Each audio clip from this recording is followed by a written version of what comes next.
Hello everyone, it's 1 p.m. Eastern and that means it's time to begin our last CoCoRaHS Weather Talk webinar for 2016. Hey, thank you for joining us today. I'm your host Henry Regis. Running the technical side of our program is our very own Noah Newman. And we're coming to you live from the Colorado Climate Center here at Colorado State University in what looks like partly cloudy Fort Collins, Colorado. For those of you who are unable to join us for our live broadcast, we'll be recording this one for future viewing on our website. All of our Weather Talk webinars are sponsored by the generous donations of listeners like you. Well, you know, if you like maps and weather, you're in for a real treat, as this webinar is for you. Today we're going to talk about PRISM, and that's a shorthand for, you ready? The Parameter Elevation Regressions on Independent Slopes Model. That's a mouthful, but that's why they go by PRISM. And PRISM is a novel computing approach that brings meteorological intelligence and geographical analysis to the mapping of climate. There you go. You'll find out a lot more about what that means during the next hour, and it's going to be filled with a lot of interesting things. Well, with us today is a longtime friend and funder of CoCoRaHS, Chris Daly, and Chris is a good friend of mine as well. He's a professor and founding director of the PRISM Climate Group in the College of Engineering at Oregon State University. Chris holds degrees from UC Davis, the University of Colorado Boulder, and Oregon State University, home of the mighty Beavers. Chris has advanced an emerging discipline he calls geospatial climatology, and that's the study of the spatial patterns of climate and their relationships with geographic features. Chris is also responsible for the USDA's hardiness zone map, and he'll tell us a little more about that during the presentation today. Also of note, Chris grew up in the San Francisco Bay Area. He's an avid Giants fan and also likes running, and he likes running on hills. I've learned that in running with him. He's a good friend, in my opinion, an all-around great guy to hang around with. He's also a proud CoCoRaHS observer, despite the fact that his yard is covered in Douglas fir trees, and you get a lot of those out there in Oregon. Well, Chris, welcome. It's great to have you on our broadcast today. PRISM, take us back a few years and tell us how you came up with this idea. Well, hi Henry, hi everyone. It's really a pleasure to be here. I think that growing up in the Bay Area, as Henry mentioned, my parents were avid hikers and skiers, and we spent a lot of time in the Sierra Nevada, up around Lake Tahoe and that area, recreating, got a very great appreciation of the mountains. And in college, I became interested in weather and climate. We don't get a lot of weather in California, but it still interests me greatly, and I kind of put those two together. And I'm a very spatial thinker. I think very geographically, very spatially. That's how I learn, by looking at maps and things that are spatial. And so it seemed like I was destined to somehow combine my love of mountains and terrain with geography, and that's how PRISM was born. Well, thanks, Chris, and we're going to let you take it away from here. Thanks, Henry. So I'm going to give you a little bit of a window in on how PRISM works. Many of you know about PRISM, have used PRISM data, or at least seen PRISM maps. And I wanted to give you a little peek behind the curtain, as it was, as to how PRISM operates, and also take you around the country and talk a bit about spatial climate patterns that we see in the U.S.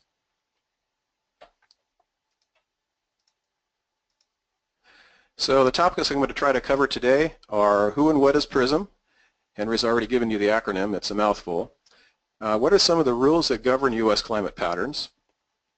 How does PRISM put these rules into play across the country? And how can you get a hold of PRISM data and explore a bit further? But, you know, I hate to be given quizzes and not given the answers, so I wanted to briefly go over the answers to the questions that I asked you as you signed up for the webinar. The first one turned out to be the most difficult.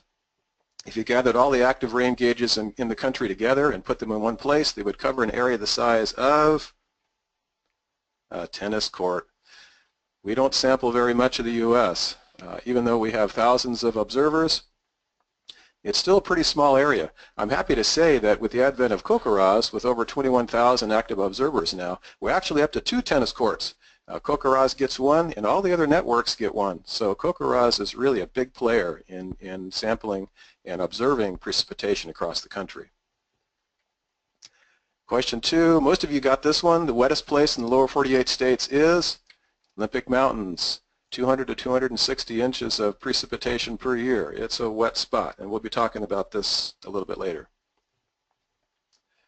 Question 3, the driest place. Just about everyone nailed this one. Death Valley, about 100th of what you get in the Olympic Mountains, about 2 inches a year, and we'll talk about this a bit later too as to why that is. Question 4, a little bit of a trick question. Temperatures at high elevations are always colder than those at lower elevations. I underline always. You know, in science we're always taught never to say never and never to say always, so it can't be true. And while it's true a lot of the time, there is something called cold air pooling that can create very cold valley bottoms and warmer terrain around the valleys, and I'll talk about this as well in the talk. Okay, last question. A rain shadow is characterized by, most of you got this one? It's a decrease in precipitation on the leeward side of a major mountain range. And we'll discuss this further as well. Okay, just a little bit about who we are as a group. We do applied research here at Oregon State. I've been here at Oregon State since 1990 and developed the group in the early 90s by 1991. And we're housed within a group called the Northwest Alliance for Computational Science and Engineering, or NACS, in the College of Engineering here at OSU. And my core group is about 5 people, and NACS has about 5, so together we have about 10. And as Henry mentioned, I've been mapping climate for the USDA for many years, and so we are the official mapping center for them, Department of Agriculture. And even though there's no official nomenclature for this, I think we can safely say the U.S. government uses us as their climate mapping center. And it's really amazing. We've been funded by probably every department within the U.S. government because climate touches just about every discipline that you can think of. It's quite ubiquitous. So Henry mentioned this at the top of the talk. This term, there really wasn't a term for me to describe what it is that I was doing, so I made one up myself, and I call it geospatial climatology. And as Henry said, this is the study of the spatial and temporal patterns of climate on the Earth's surface and the physical features that control those patterns. And the most important physical features, if you really want to boil it down, are mountains and water bodies. And this is what we're going to discuss today. So here is a map of the precipitation stations that we used in our PRISM maps as of last summer. And you can see we have in urban areas, and we have a pretty good density of rain gauges. Out in the rural areas, we're quite a bit less. Areas like such as Nevada and some areas in the west are pretty sparse. Now, I wanted to show you the same map without CoCoRaHS. So I'm just going to go back and forth here, and you can see the impact that CoCoRaHS observers have on the spatial distribution of precipitation measurements that we have across the U.S. It's pretty striking. You guys are doing a great job. Now, for temperature, we have even fewer stations. CoCoRaHS, of course, doesn't observe temperature, and these are mostly taken up by the National Weather Service's Cooperative Observer Program, or COOP program. So, what is PRISM? Well, I think you can see from those maps there are a lot of locations in the U.S. for which no climate observations exist, but everyone wants a continuous map of climate across the country. That's the basis for a lot of analyses and studies. And it seems like every time someone wants to do a study, it's in a place where there's no weather station. So we use PRISM, and it's called Parameter Elevation Regressions and Independent Slopes Model. And while that is a mouthful, I think you can pick up some things from this name. First of all, we're talking a lot about elevation, and regression is just a fancy word for a statistical relationship. And we have something called independent slopes. And this has to do with something we call topographic facets, which helps us define rain shadows. And I'll discuss this later as well. So across the country, PRISM estimates temperature, precipitation, and also humidity now for a grid that's each pixel on the map is about a half mile across. You can imagine little grid squares going across the country, each one about a half mile across. And this is the kind of the main grid that PRISM uses. Okay, so what's behind the model? We don't have stations everywhere, we know that. So in order to create wall-to-wall maps, we need a source of information that has two characteristics. First of all, it needs to drive many climate patterns and is available wall-to-wall.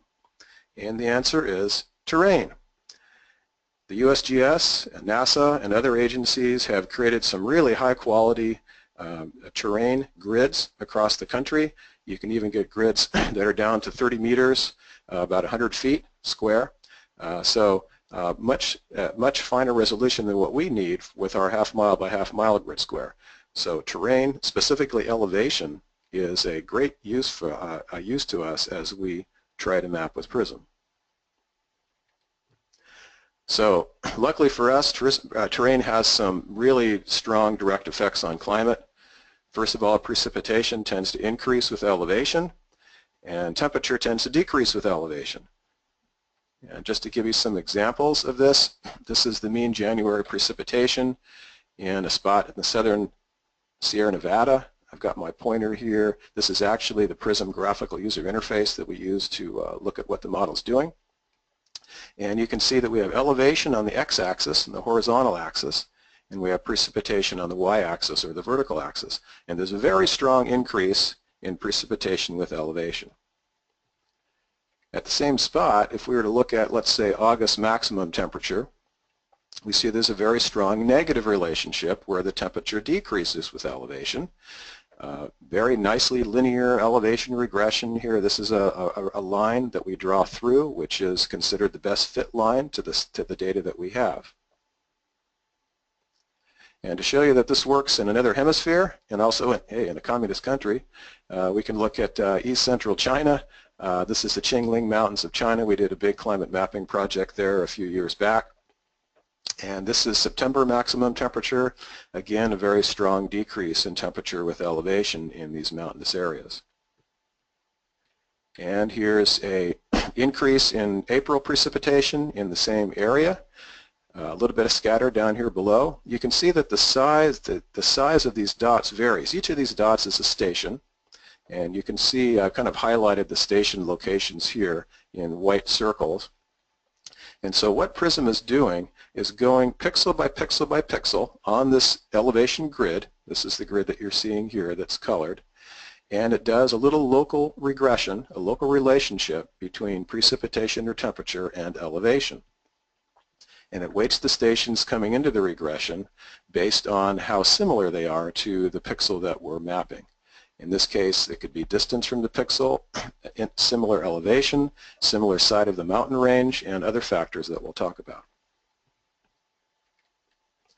So just a simple example of how you can leverage elevation grids to produce interesting maps. This is a little caricature of a grid that we're trying to map temperature to. And these black dots represent the station locations that we have data for. Now, if we use a digital elevation model or an elevation grid, and we go through pixel by pixel and develop a regression relationship like you just saw between elevation and temperature, we can create a temperature map. And this happens to be the July maximum temperature for the Grand Canyon area of Arizona. And you can see where the canyon is itself. It's very warm because it's at low elevation, and the higher areas here are where it's cool. So a great help having an elevation or terrain grid to use. But there are complicating factors, of course. Mother Nature is never simple and always challenges us. From these terrain grids, we can also create some other useful grids that PRISM can use when it's mapping climate. We can identify storm barriers, which create rain shadows. We can identify coastlines, which help in identifying marine influences, especially on temperature. And we can also tell valleys from ridges. We have cold air pooling, as I mentioned, and we can use the terrain grids to determine what is a valley and what is a ridgetop. So let's take a larger view now across the U.S.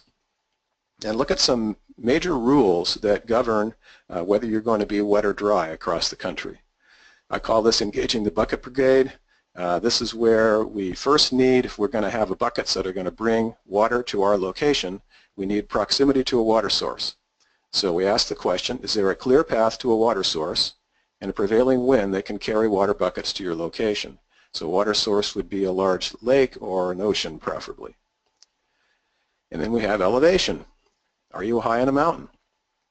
Air forced to move up and over a mountain barrier makes the buckets dump more of their water as they pass over you, and we'll discuss this a little bit further in just a second. So let's take a look at the big picture across the U.S. Here is a mean annual precipitation map produced by PRISM for the country. And let's take a look at some of the major moisture sources, water sources that we have to work with. First of all, we have the Pacific, which is a large water source, mainly during the winter season. And the many storms come in from the west coast and move west to east across the country. We also have moisture that comes off of Gulf of California and the eastern tropical Pacific during the summertime called the southwest monsoon. And this gives Arizona, New Mexico, and many of the Rocky Mountain states a fairly wet summer. Then we have the big Gulf of Mexico. I call it the big bathtub. It's very warm water, full of just great moisture to be evaporated off that water surface. And this is a moisture source all year. And we have the Atlantic. Again, an all-year moisture source. Many storms that move across the country move up the coastline, up the east coast, and grab a lot of Atlantic moisture. And we have one that also operates off the Great Lakes. Many of you know about lake effect snow during the wintertime. When cold Arctic air moves across the lakes, they can pick up quite a bit of moisture and dump it on the coastlines that are just to the lee of these lakes. So let's zoom in a bit to the Pacific Northwest.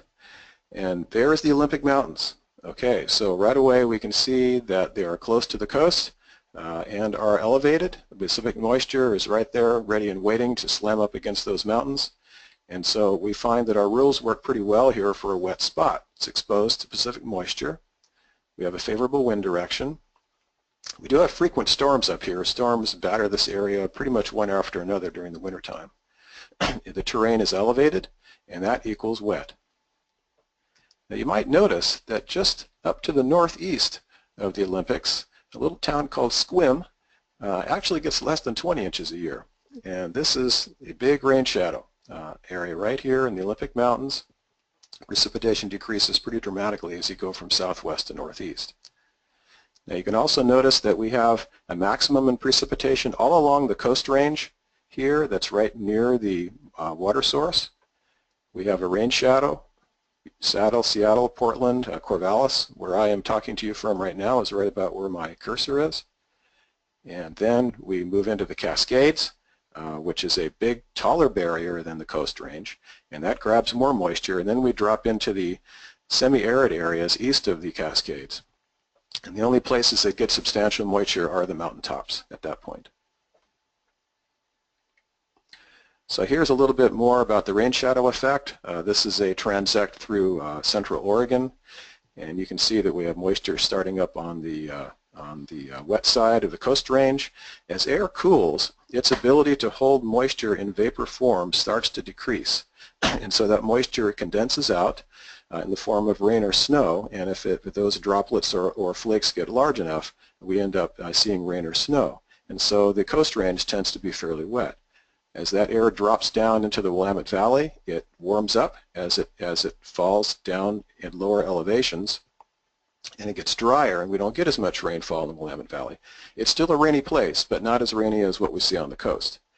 Then the air moves up and over the Cascade Mountains, which is a higher barrier, but because there's not enough moisture left, since some of it got wrung out over the coast range, the maximum precipitation amounts are not as high as they are in the coast range.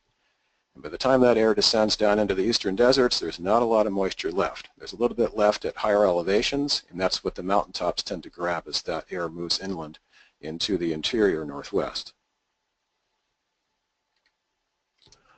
So what we do is use that terrain grid that I showed you and create terrain barriers that we can use in interpolating climate. So these black areas are west-facing mountain slopes. Those are the windward sides of the Cascades in Sierra Nevada. Here along the west coast is the west side of the Coast Range and the Olympic Mountains. And you can see there's a lot of mountain ranges in the western U.S. that have both windward and leeward sides. So we feed this information to PRISM, and it uses it to determine what stations to use when estimating precipitation for a given pixel. And we're going to show an example of that here. If we go down to Santiam Pass in northwestern Oregon, there's Corvallis, that's where I am right now. And so this is east of where we live. And this area here, if you drive this Highway 20 from Santiam Pass down to the east side, you're dropping about 1/100 of an inch per car length as you drive that road. So it decreases very rapidly.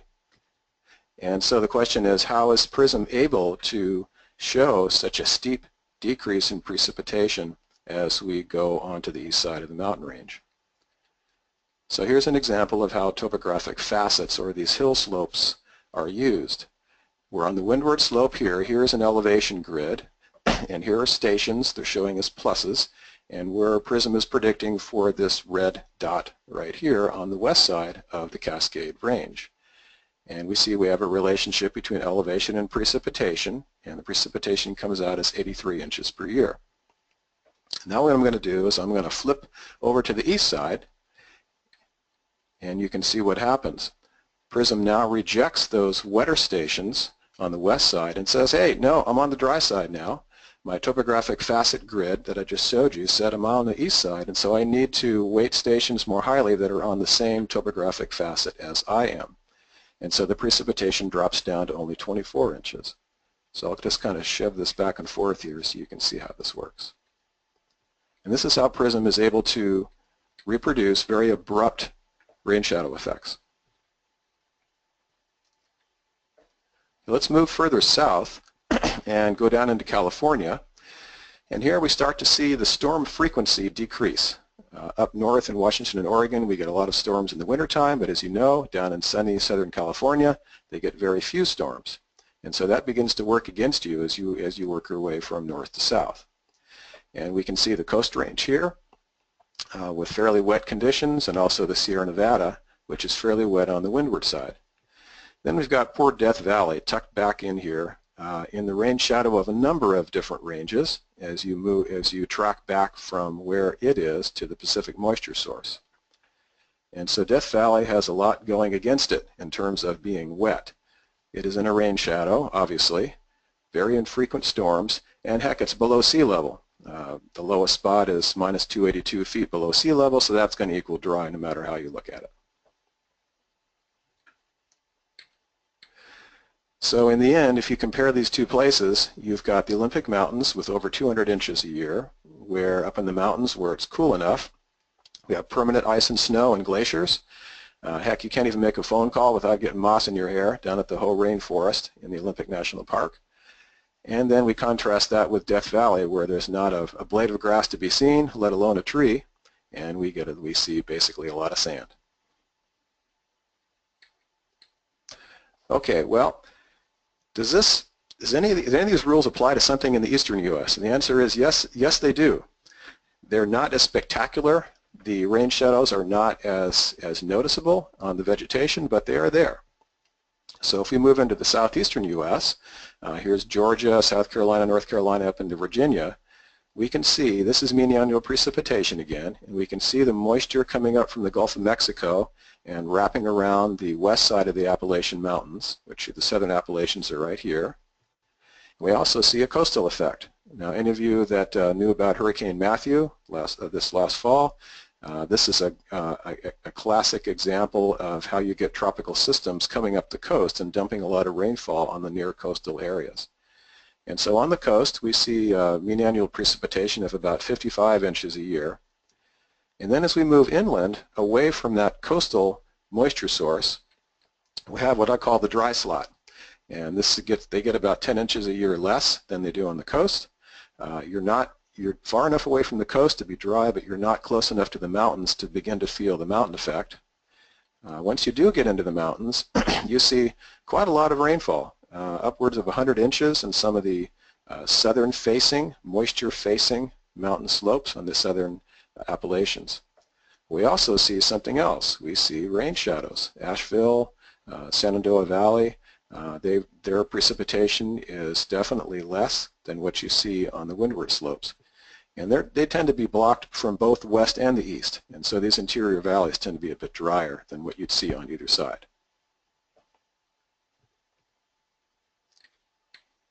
Okay, let's switch to temperature. Rules for staying cool in the summer. Well, we can summarize that by saying you can either get high or go to the beach. We have three factors here that play into keeping cool in the summer. First of all, latitude. Are you in the northern U.S.? Because of the lower sun angle, which heats the ground less effectively, it's usually cooler at high latitudes than at low latitudes. And we have a lot of station data to be able to tell us about latitude, so that's pretty easy to pick up. Here's coastal proximity again. Because of its high heat capacity, water stays cooler in summer. Is there a clear path to a large water body and a prevailing wind direction that can carry coastal air to your location? And if you've been on the west coast of the U.S. in the summertime, know about coastal proximity and how it can cool temperatures. Here's elevation again. Are you at a high elevation? Summer temperatures at high elevations are usually cooler than those at low elevations. So three pretty good rules for determining what your temperature is going to be like in the summer. So let's take that conterminous U.S. view, lower 48 states, and we can see this is July mean maximum temperature. These are all 30-year averages, so these are the tendencies over the long term. We can see a cool north and a hot south, pretty typical, what you'd expect. We see cool mountains and hot lowlands. Here's the Rocky Mountains, for example, very cool in the summer, and the plains out in Oklahoma and Kansas are very hot during the summer. We also see a cool coastline, especially along the west coast. You can see a little strip of green here, and a very hot interior. So you all know about coastal fog. I grew up in the San Francisco Bay Area, and I was fascinated by watching the little fingers of fog move through the terrain coming in from the ocean. And you can see this is the Golden Gate Bridge. You can see the fog pouring in over the Golden Gate and it making its way through little gaps in the terrain, overtopping the lower terrain, but really going for the gaps in the terrain.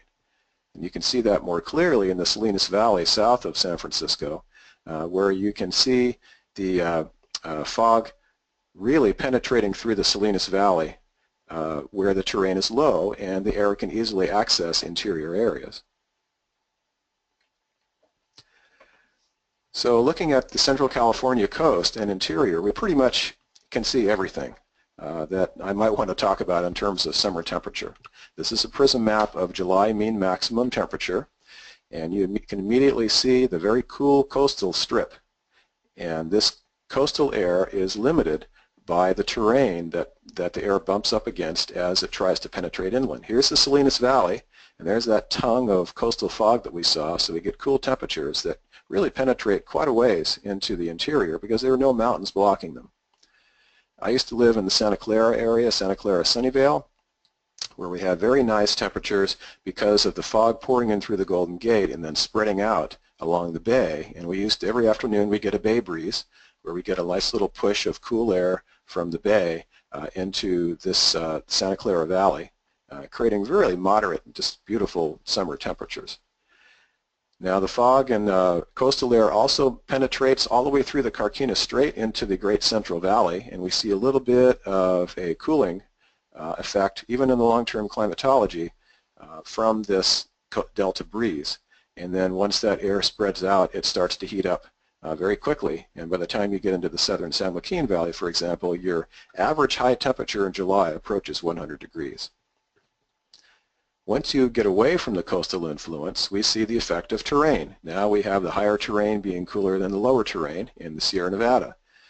But even so, I used to work as a park ranger in the summertime at Lake Tahoe, and even so, we were at almost 7,000 feet, about 6,500 feet, and the high temperature in July was about the same as it was in Santa Clara at sea level. So that's the effect that the coastal breeze can have compared to elevational effects. Okay, let's look at winter temperatures. Okay, now if we want to stay warm in winter, we have to get down or go to the beach. So again, we have latitude.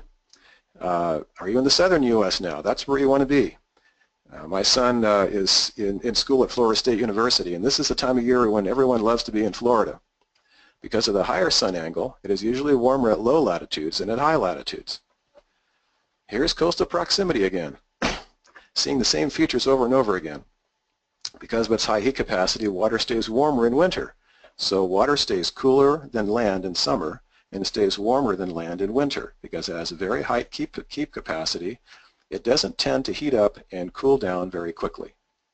So again, we need a clear path to a large water body and a prevailing wind direction that can carry coastal air to your location. There's elevation again. Are you at a low elevation? Winter temperatures at low elevations are warmer than those at high elevations unless you're in a cold pool. And I'm going to show you what this cold pool thing is all about. Let's take that 30,000 foot view of January mean minimum temperature. So this is the midwinter minimum temperature, which would be the low temperature, average low temperature in the morning on a typical January day. And what we see is a cold north and a mild south. The cold north is really very highly affected by Arctic air outbreaks that occur across the Canadian border, so you can blame the Canadians for that. And we see a mild coastline, mild coastlines here. We have cold mountains, but we also see cold interior valleys. With this shaded relief map, you can see these cold puddles all over the place. And this is a long-term 30-year average, so this is a very persistent feature that we see. Now let's zoom into Colorado and take a closer look at some of these cold pools. Okay, this is a January minimum temperature again, and we can see cold mountaintops all right, but you also see even colder valley bottoms. This is the Gunnison Valley right in here, which is a very deep cold pool. This is the San Luis Valley in southern Colorado, which it just looks like a cold puddle. So cold air is denser than warm air. So in the absence of solar heating, which we don't get much of in the wintertime, or a lot of wind to stir up the atmosphere, this cold air will start to settle down in depressions, local depressions, little valley bottoms. It doesn't take much of a depression to have cold air collect. And many of you may have felt this even during the summer. When summer nights come and it's very calm and still, you go down into a little depression, you can feel a little bit of a chill, and then you come out of it and it starts to warm up again. So it occurs at many different scales. So if we take a look a little bit closer at the Gunnison Valley, here's a elevation grid that PRISM uses. Here's Gunnison, and this other valley here is Taylor Park Reservoir. So we have a low valley here in Gunnison where it's a little warmer color, and we have a higher valley up at Taylor Park. But what we do is that we use a grid called topographic position grid, and this is where we subtract out the actual elevation and look at just the elevation variations on a local scale. And what we see is that now Taylor Park and Gunnison Valley are about the same valley bottom scale. In other words, they're both valley areas and should be treated similarly. And so what PRISM does is says, okay, I'm going to, as I come along and map pixel by pixel, here's Gunnison again, here's Taylor Park, here's the Taylor Park Reservoir, here's Crested Butte, this famous ski area. We can see that we have puddles of cold air that are being mapped by PRISM, because as PRISM goes through the valley bottoms, it's only going to use stations that are in a local topographic position that is low. And then as it moves up slope, it's going to start using topographic positions, stations that have that characteristic that are mid-slope, and then finally ones that are on mountaintops. And you can see the effect is that we end up with cold valley bottoms, kind of a mid-slope banana belt. Not really, wouldn't want to grow bananas here, it's still very cold, but definitely warmer than the valley bottom. And then a colder mountaintop as you get up to the highest elevations. So kind of an interesting relationship between temperature and elevation when we have this cold air pooling effect. As Henry mentioned, one of the things that we've done is created the 2012 USDA Plant Hardiness Zone map. The last map was done in 1990, so it was well overdue for us to do this map with the latest PRISM technology. And many gardeners use this map. In fact, it's probably the most heavily used climate map in the world. And it's used to select perennials that will survive the winter. So the actual plant hardiness statistic is the average coldest night of the year.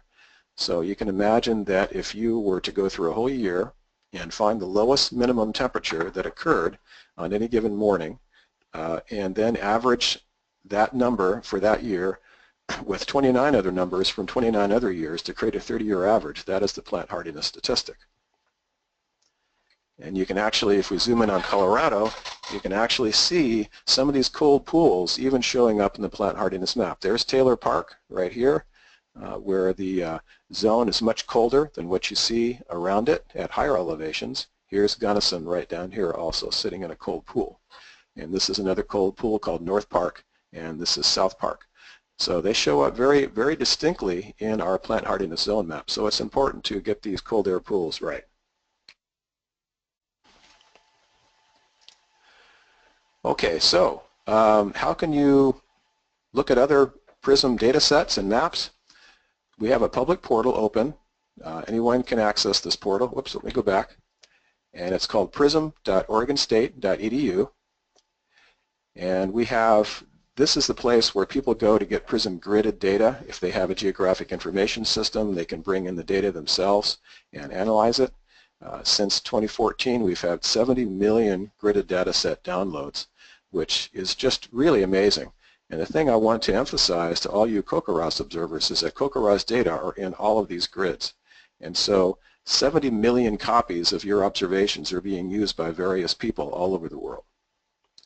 And there really is a broad range of uses for our data sets.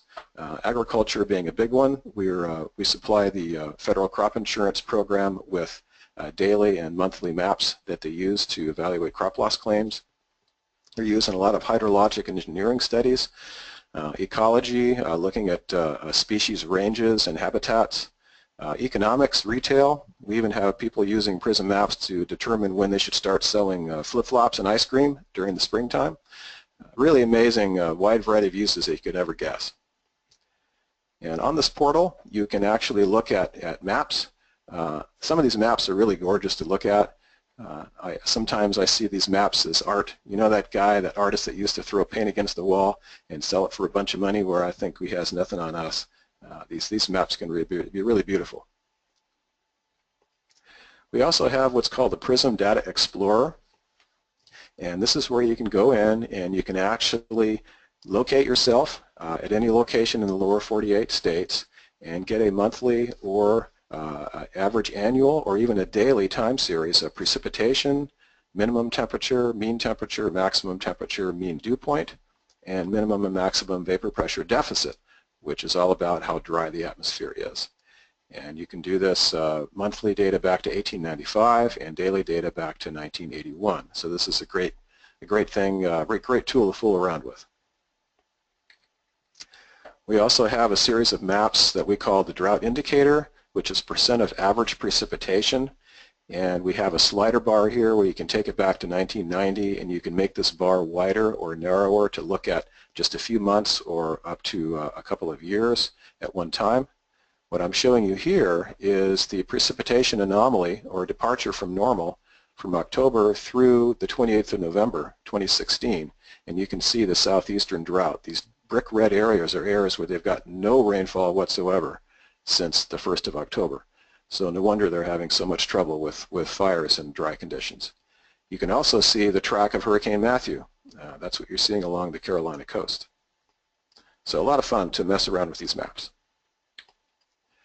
Another way you can look at PRISM data is through the PRISM portal that we have built for CoCoRaHS observers.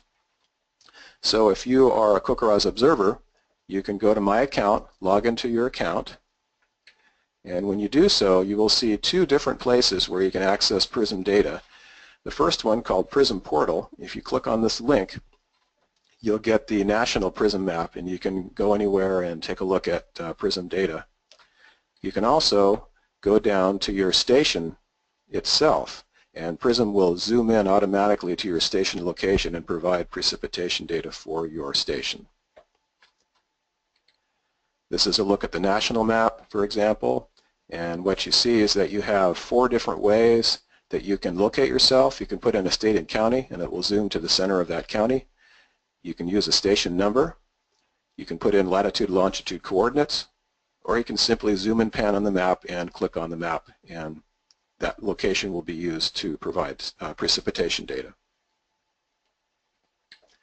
The kind of information you'll get is here is a long-term average precipitation month by month, January through December. This, I believe, is for the Colorado Climate Center, where Henry and Noah are right now. And what you'll see is the seasonal pattern of precipitation. You also see a shaded area up above and below the line. And we put this in to give you an idea of what the precipitation conditions are around the Colorado Climate Center, about a mile in every direction. So since they're very close to the base of the Rockies, you can see that there is higher precipitation nearby, and a little bit lower as well as you move in towards Fort Collins, down the hill a little bit. And you can also get monthly and annual precipitation for an over a century-long time series going back to 1895. And also it shows you the 1981 through 2010 30-year average normal as a blue dotted line through the time series. Now, as I mentioned before, the PRISM time series grids incorporate all CoCoRaHS data if you have fewer than 2 missing days per month. We have to be very strict on the amount of data that is missing in any given month when we map a month, or else we tend to be low a lot if more than 2 days are missing. But this doesn't keep you from seeing PRISM data for your station, so never fear. You can always see your data, see your station, precipitation data for your station, even if your station's data is not incorporated in any given month or year. So I'm going to leave you with this. What is this? It looks like an A-bomb as far as I'm concerned. It looks like the city is about to be devastated. Well, close. It's a microburst. So this is a microburst, a thunderstorm outflow that occurred. You can see the outflow coming out here from the cloud. This occurred in Phoenix, Arizona in mid-July of this year. And this is one of those things that happens in the desert Southwest quite frequently, and also all over the country during the summertime. Now, this is a map of the area where the thunderstorm occurred, and you can see the stations that we had available to us in mapping this storm. And you can see all the CoCos. Those are all CoCoRaHS observers all over the place. So you're thinking, okay, let's get a good read on how much rain fell. And we know there were mud flows, there was all kind of debris flows, a lot of damage occurred during the storm. So first of all, we need to know where the storm occurred. Well, it occurred right there. No stations. This is why you can never have enough stations around the country to be able to map all the important rainfall events that do occur. So if you think your city doesn't have enough stations, you're probably right. If you think it has too many, you're probably wrong. So the more the merrier, and we really appreciate you observing every day so we can get these in our PRISM maps. So I'm just going to leave this slide up for the public portal URL so you can take it down, and we encourage you to take a look. And that's all I've got at this point. Henry, thanks very much. Thank you, Chris. This is very, very educational, and we really appreciate you taking the time to show this today. If any of you guys have any questions out there, now's the time to go ahead and type them in. Type in your name and your state, and Chris will try to answer them here live on the air. And we've got a couple of them starting to come in now. So let's see what we have here. Here we go from Lloyd in Palmyra, New York. He wants to know, are there any plans or thoughts that CoCoRaHS could report temperature and relative humidity to complement PRISM, to help out with that? At this point, we don't have that on our agenda for any time in the future. We do have a place you could put that in the comments, but we basically do stick with precipitation only. Okay, Tim writes in, and Tim is wanting to know, how do you convert snow to precipitation? That's a good question. I think you might have a video on this, Henry. But basically, when we calculate the snow precipitation that falls, let's say, over an entire year, it is rainfall plus melted snow. So the snow needs to be melted into liquid form, and then we measure that as we would rainfall and add that to the rainfall total. Right, and many CoCoRaHS volunteers are doing that as on a daily basis. Very important information. Here is Joni, and Joni's from Corvallis, Oregon, right there in your backyard. And she wants to know, do you think climate change will affect the occurrence or amount of fog? Interesting question. Yeah, that is an interesting question. I actually did a little paper on this, looking at a watershed called the H.D. Arranger's Experimental Forest, which is a National Science Foundation long-term ecological research project in the Cascades. And one of the questions I asked was, if climate change occurs as it's going now, we could end up with fewer storms hitting Oregon, and we could end up with a storm frequency that looks more like, let's say, Northern California than Central Oregon. If that occurs, we may find more cases of calm conditions with no storms during the wintertime, and that's when our fog forms. That's when that cold air starts to pool down in the valleys, everything gets calm, no winds to stir up the atmosphere, and when that cold air pools down in the valleys, it tends to drop below what we call the dew point, and at the dew point we get fog forming. And so in midwinter we often get some of these days where we have fog in the Willamette Valley that can persist for sometimes weeks. It's kind of miserable stuff. All you have to do is go up a couple thousand feet to get out of it, but that's hard to do sometimes, and we have to endure these foggy days. So climate change could end up causing us to have more foggy days in the wintertime if we see a decrease in storm frequency in the wintertime. Thanks, Chris. Judy from Connecticut writes in, and she says, local TV weathercasters seem to use normal and average interchangeably. What is the difference, and should they be more precise in their presentations? Yeah, good question. I use normal in a very particular way, and that is the World Meteorological Organization has established a normal, meaning a 30-year average that is 3 decades put together. So, for example, right now we are in the 1981 through 2010 normal periods. So that takes into account the decades of the 80s, 90s, and 00s. And in 2020, we'll shift to 1981 through 2020 as our normal. It should really only be used in that context. An average would be anything else. But at the same time, a normal is an average. It's tend to use interchangeably. I think most weathercasters, if they're going to use average, they should probably tell you what the period is that the average is over, so you understand whether it's a 10-year average or a 20-year average or something different. Thanks, Chris. Here's one from Debbie, and she wants to know at extremely high elevations, there's an inherent reduction in the amount of available moisture for precipitation generation. How is this reflected in the PRISM precipitation maps? Yeah, another great question. Boy, you got a knowledgeable audience there, Henry. Yes, you're right, and I didn't go into the weeds on that one here. Precipitation, as you can imagine, because the moisture is coming off the ocean, it's only going to penetrate the atmosphere so high up. But once you get really high up, you're probably going to start seeing a decrease in precipitation because the upper atmosphere is quite dry. And so along the west coast, what we find is that the maximum precipitation tends to occur at about 6,000 or 7,000 feet, maybe 8,000 feet. Once you get above that, for example, some of the higher mountains that stick up Mount Rainier, Mount Hood, they probably have a little bit less precipitation on an annual basis than you would see on the lower slopes, on the windward slopes. So yes, indeed, there is definitely a decrease in precipitation along the west coast. Once we get into the interior, where most of the moisture is sitting at higher elevations, we don't have any good evidence that there's a decrease with elevation, let's say in Colorado, for example. But it still could occur, but we may not have the measurements to show it. Thanks, Chris. Here's one from Josh in Minnesota. He says, while watching radar, it seems like the Twin Cities metro area creates its own rain shadow. Now, 2 questions here. Do metro areas create their own rain shadows? And 2, if so, could it be from the urban heat island effect? Interesting question.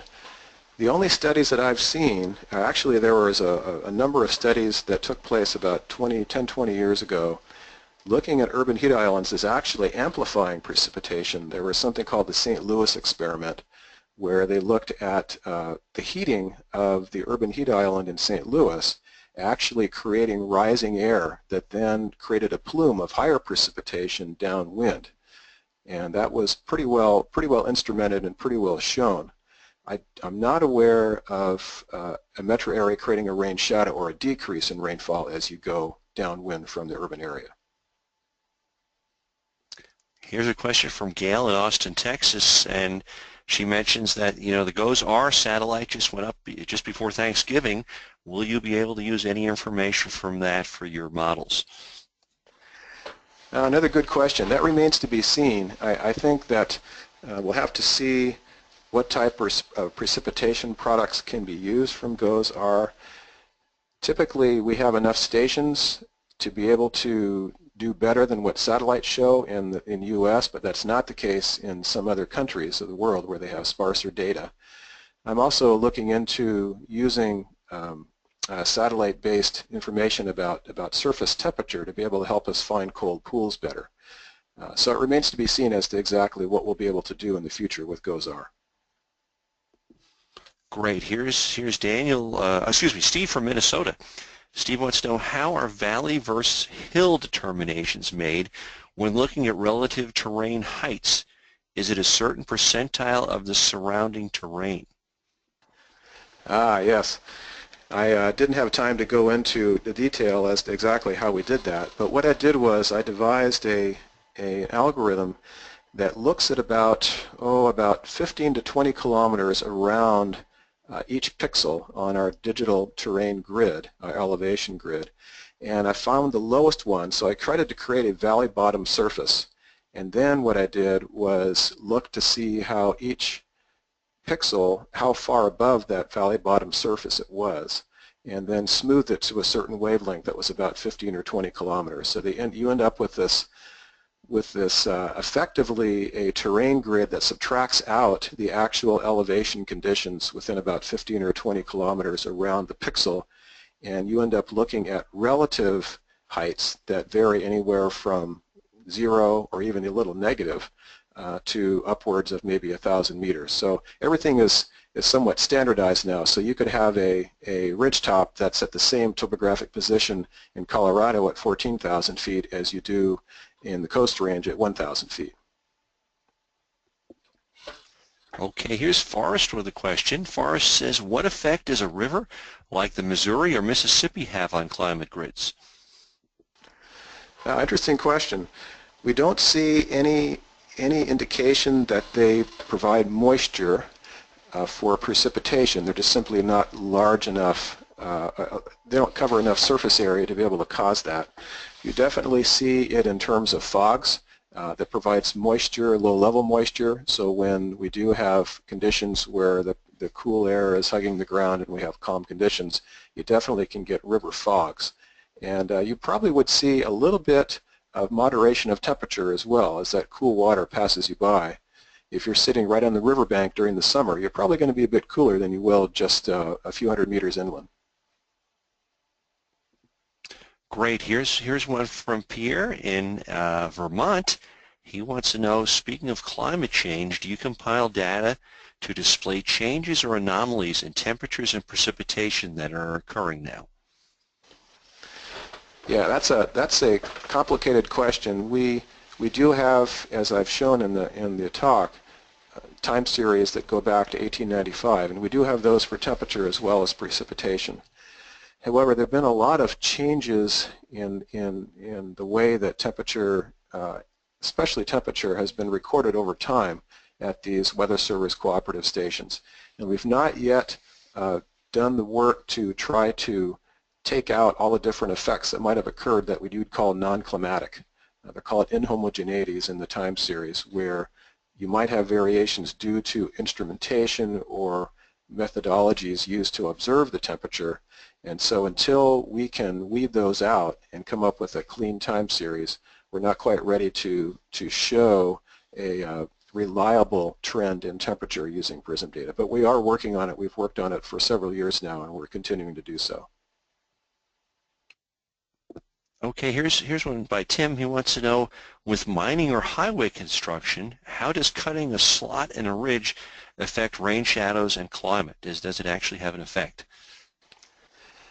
Wow. Well, the first thing that came to my mind when you said that was the mountaintops that have been cutting off during the coal mining days in West Virginia, for example. And they could very well, if they're large enough. What we find is that rain shadows tend to occur at fairly large scales, let's say at maybe 5 to 10 mile scales. So you'd have to have some pretty big changes in the terrain to cause some significant rain shadow effects that would be measurable with rain gauges.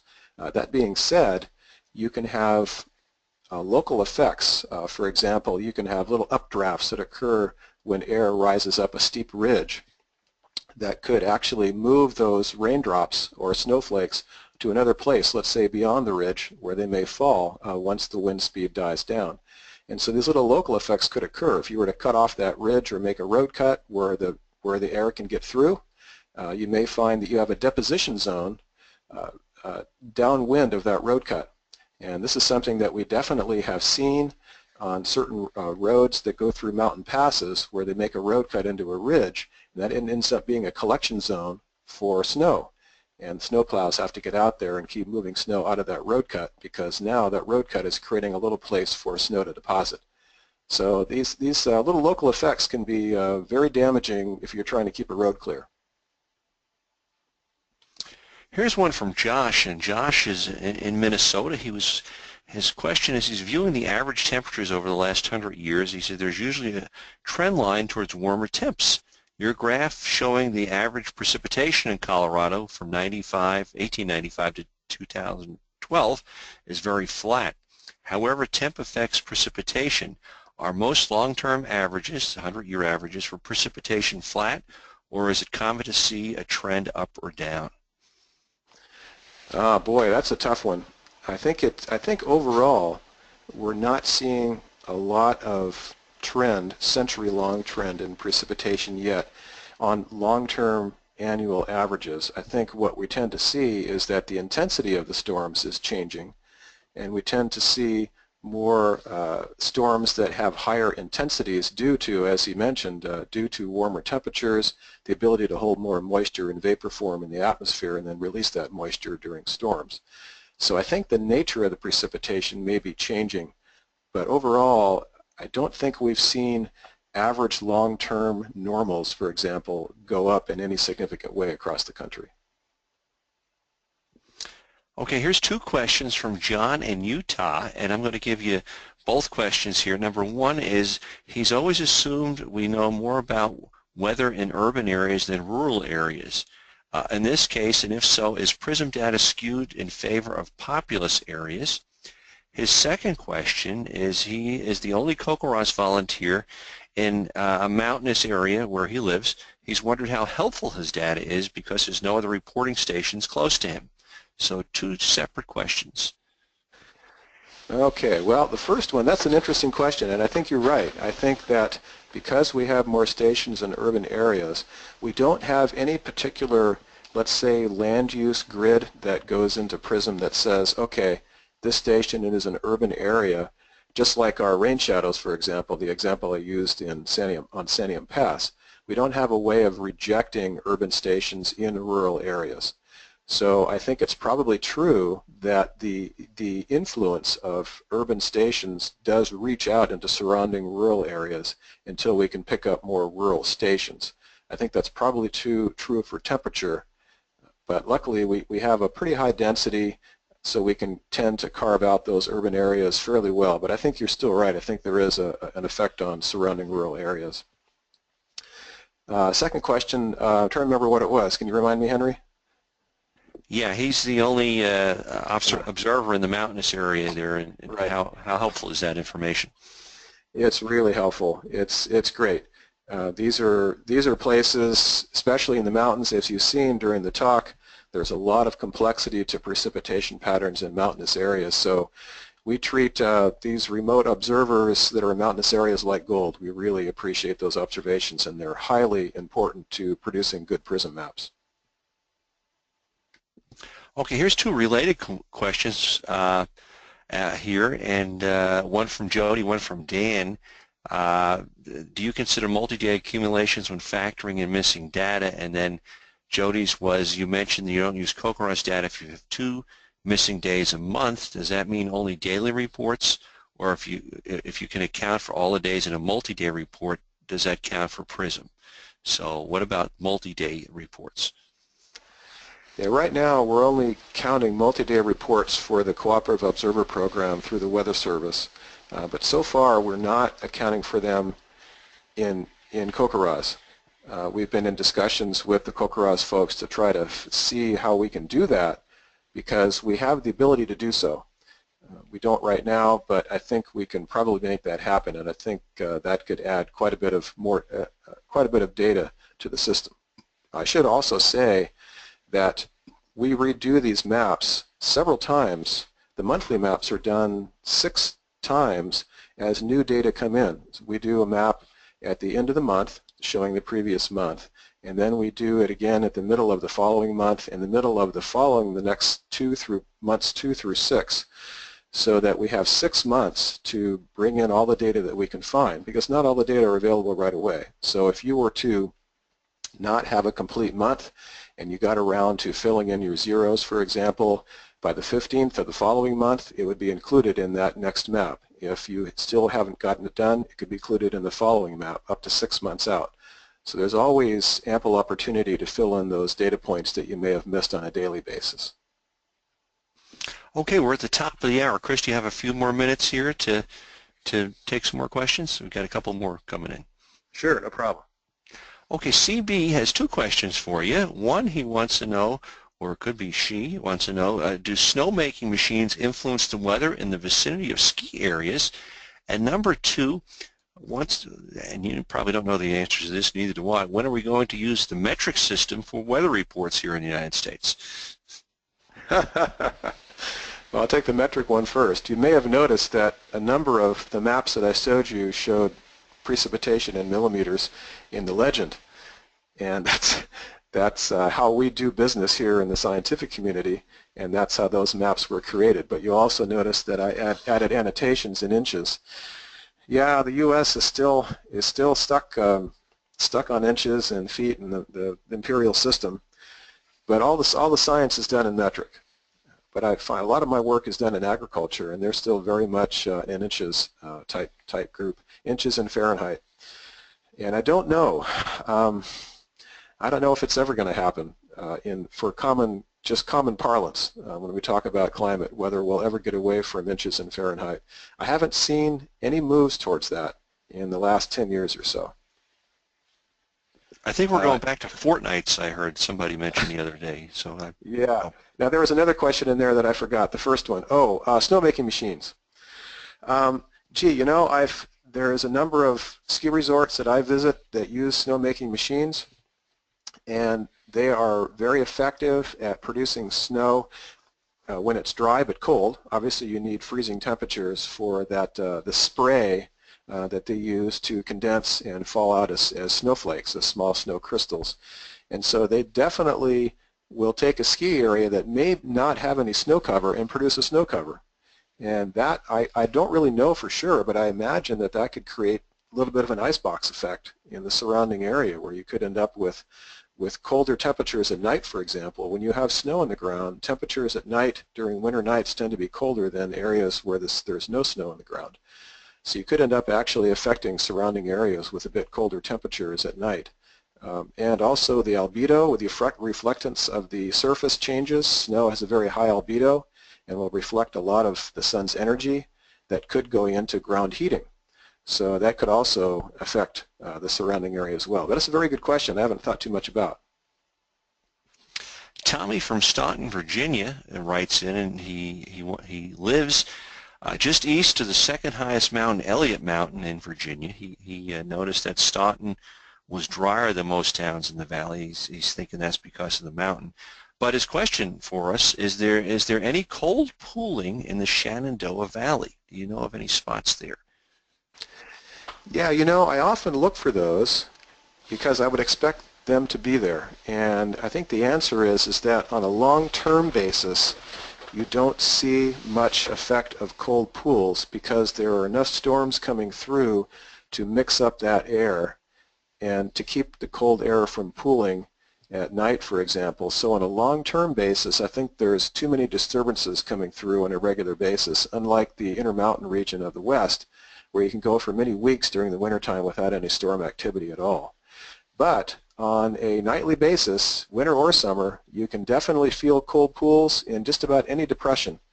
Go out on a winter or a summer evening when the sun has gone down, and you can feel the cold air pooling in very small depressions. And I think what happens is that during the summertime, the sun comes up early in the morning because we have fairly short nights, and that mixes that air up pretty quickly, and so we don't feel them as often.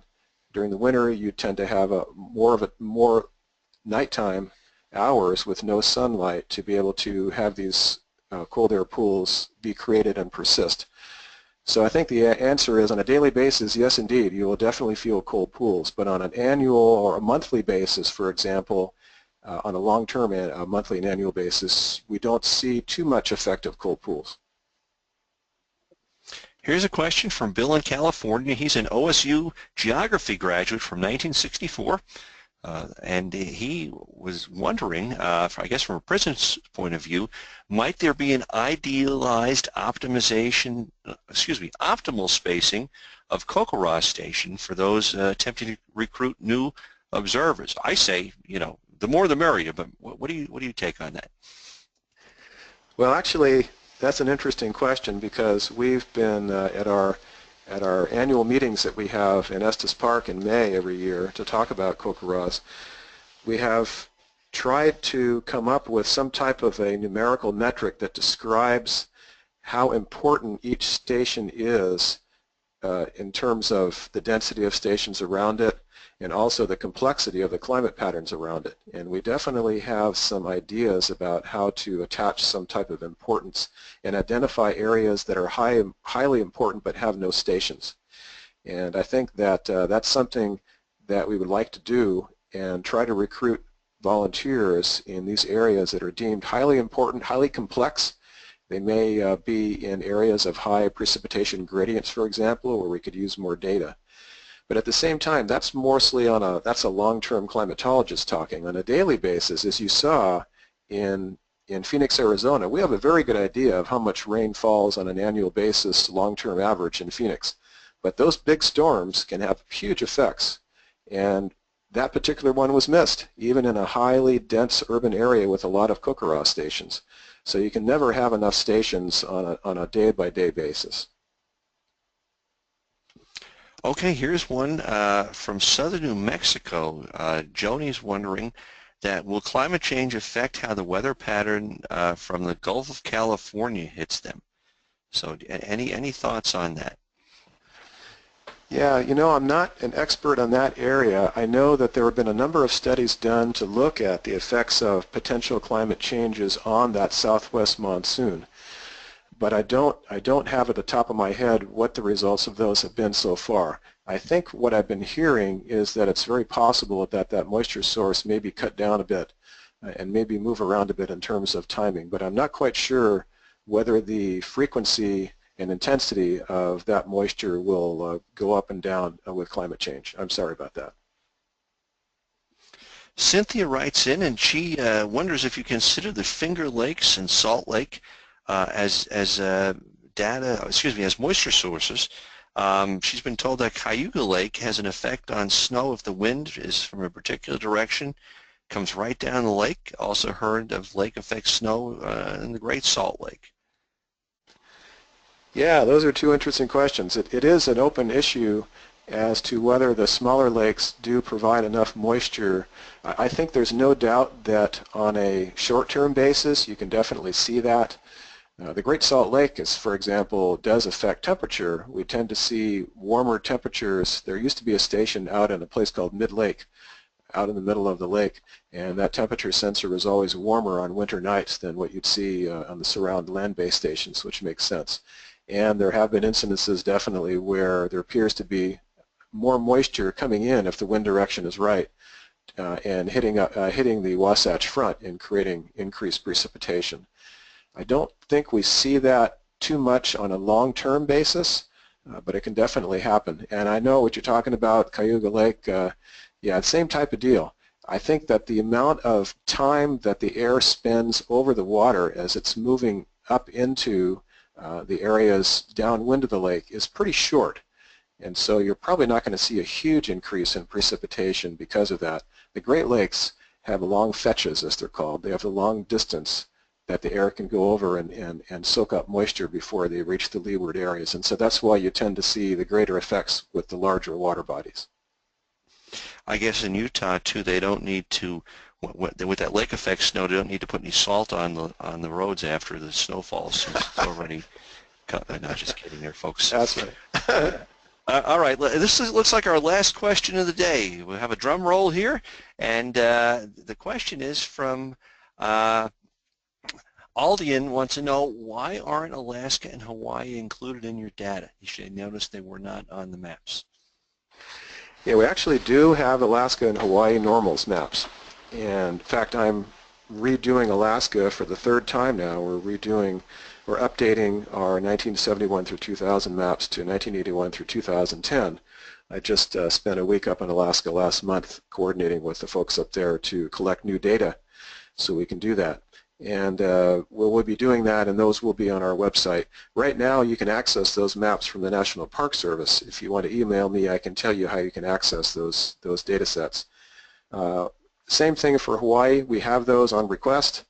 You can get those from me. We have Hawaiian Islands and also a number of Pacific Island possessions such as Guam and the Marianas and American Samoa, Kosrae, Ponape, and a few others. They tend to be older maps because we have not gotten any project funding to update those maps, but I believe they're 1971 through 2000. So we definitely have those. But the only place where we do updated time series on a monthly basis and a daily basis is the lower 48.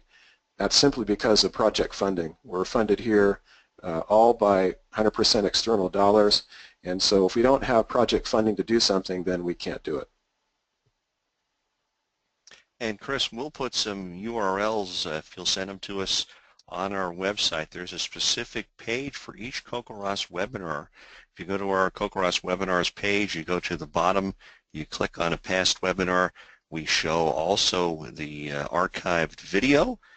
We show the slide set from the presentation, and then we have a list of resources. And so if we can get those, we'll put those up. And also we'll try to put your email address up there if anybody has any questions for you. Well, thank you. This has been a great morning and afternoon here. We really appreciate those of you who were attended today, and Chris, for you taking the time. It's always good to speak with you, and we always learn a lot when we listen to what you have to say. So thanks so much. Appreciate you coming on today. Thanks very much, everyone, for paying attention and attending the webinar. Well, folks, mark your calendars and please join us for our next webinar. It's coming up the third week of January. That's Thursday, January 19th to be exact, and Matt Rogers of CIRA here at CSU will talk about the newly launched GOES-R satellite, going from black and white to high-definition satellite observations. He does a lot of outreach for GOES-R, and you don't want to miss this one, so don't forget to sign up. We'll have a spot on our website where you can do that in the next coming weeks. Also, program notes, starting in 2017, our CoCoRaHS Weather Talk webinars will start going to a bi-monthly schedule. So we'll be doing one every other month. We'll have 6 webinars scheduled during the year, with our first one in January, next one in March, and so forth. And then finally, folks out there, when signing off today, please take the survey. It's going to pop up on your screen. I appreciate you doing that. So until mid-January, this is Henry Regis for the rest of the CoCoRaHS headquarters team saying so long for now. We wish you all a great holiday season ahead. We'll see you again in 2017. Take care. Goodbye.